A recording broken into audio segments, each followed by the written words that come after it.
Alrighty guys, welcome back to Star Wars Review. Today I'm reviewing Star Wars The Bad Batch Season 3 Episode 2, Paths Unknown, which was directed by Nate Villanueva and was written by Matt Mitchevitz and was released on February 21st, 2024, alongside the first 3 episodes, which I thought was an okay episode. It does act more like an interlude, I guess, to Episode 1 and 3, as those 2 episodes were very much a Part 1 and 2, but this episode fits in between those 2.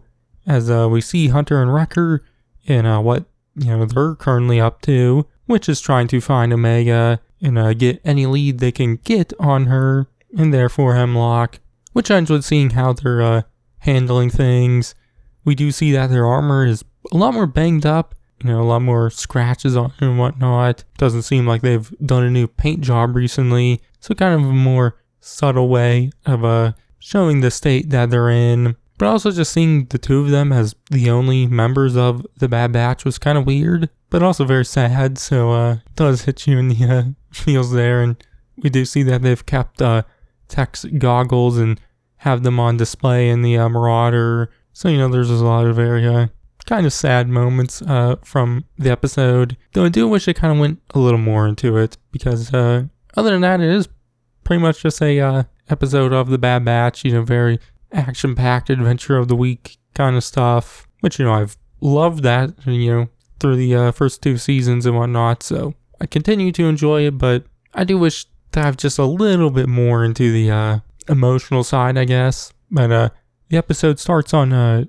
Deveron, where we see Roland Durand, who first appeared in the season 1 episode Infested, but we also get introduced to his mother, Issa Durand, who runs their crime syndicate. But Roland has gotten Hunter and Wrecker an audience with Issa, which to do so they've captured this Pike who's disgraced the Durand family, and also Hunter gives Roland his horn back. But they seek the Durands because they have info on the whereabouts of Hemlock and his base. But the scene, there's some tension there with Issa Durand, if she would give them the info or not, but she ends up doing so, giving them the location of Hemlock's base. And so they head back to the Marauder and head towards the planet with the base, which inside the Marauder we see Hunter, I guess, looking at the coordinates of the base or something.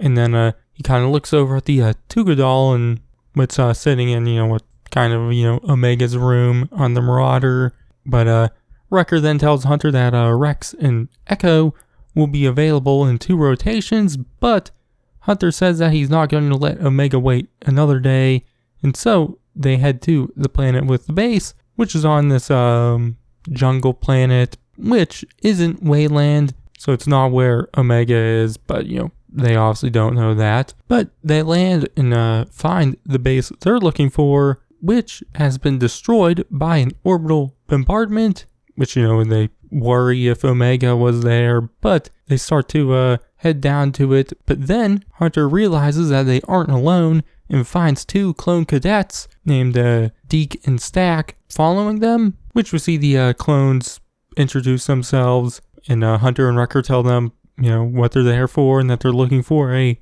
girl named Omega who's also a clone. But the young clones tell them that they're with another older cadet named Mox who might be able to help them. And so they head to their base camp, which along the way they tell Hunter and Wrecker to not touch these vines. And so obviously we see Wrecker touch those vines, which they start moving and attacking Wrecker. So they have to fight them off. But they eventually get back to their camp, where Hunter and Wrecker get introduced to Mox, who's suspicious of the clones, but Hunter tells them about Omega and Hemlock and whatnot, which Mox recognizes Hemlock's name and tells them that the base was his, but one day the Empire just abandoned them and destroyed the base, but they escaped before the destruction, which we do learn that some of the distrust for Hunter and Wrecker is because the older clones at the base also abandoned them along with the Empire. But Hunter and Wrecker,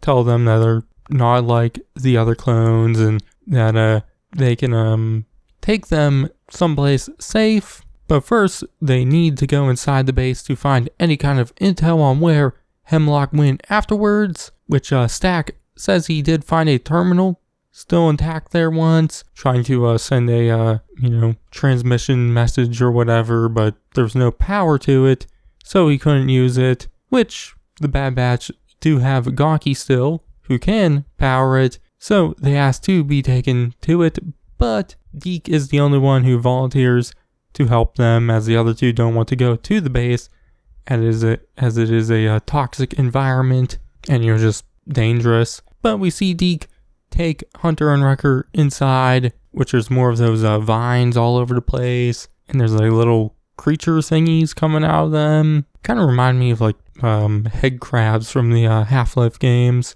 but they have to traverse through some wreckage and sludge and whatnot to get to the terminal, which once they're there, they plug in Gonky, and Deke starts transferring the data over to a data pad. But then Hunter senses something coming, which isn't more of those vines or little creatures, but something far worse, which we see this very big, maybe mutated version of those little creatures and vines. I'm not exactly fully sure what it was. Very weird looking, but during this, we do see Mox and Stack debate over if they should steal the Marauder or not and leave Deke behind, which they eventually do plan to do that, as we see them start to hijack the Marauder. But once inside, Mox notices Omega's Tuca doll, and then gets a distress call from Deke asking for help, which we then see back with Deke and the Bad Batch, as they're now escaping, which obviously they unplug Gonky and take the data pad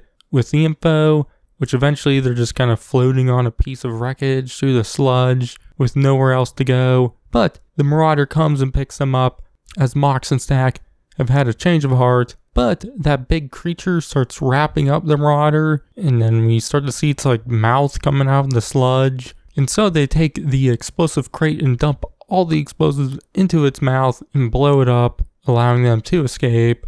But then while in hyperspace, we see Hunter go over the info, which doesn't give a concrete location on Hemlock's new base, but does give them a sector in which, it's located in. But then Hunter tells the cadets that he's going to take them somewhere place, which we know is Pabu, and so they can start a new life there, a life away from being a soldier, which Mox asks Hunter about them starting a new life away from being a soldier, which Hunter tells him that their mission isn't over yet, and then they shake hands, and the episode ends by panning over to Omega's Tuca doll. So yeah, like I said, I thought it was an okay episode.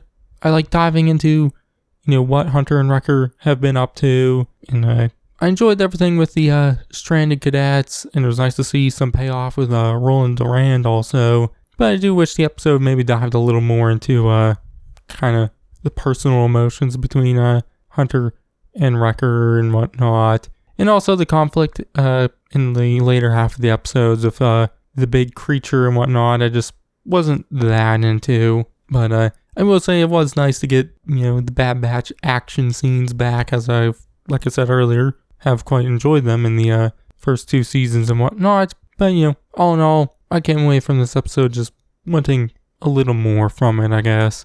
But my grade is going to be a B-, so yeah. But next, I'll review episode 3, Shadow of Tantus, I think it's called. So you can check that out then. But in the meantime, check out my review for episode 1 and my season 1 and 2 reviews and everything else I do. But I've been Star Wars Review, and I'll catch you guys in the next one. Whatever is needed to accomplish this goal, you will have it.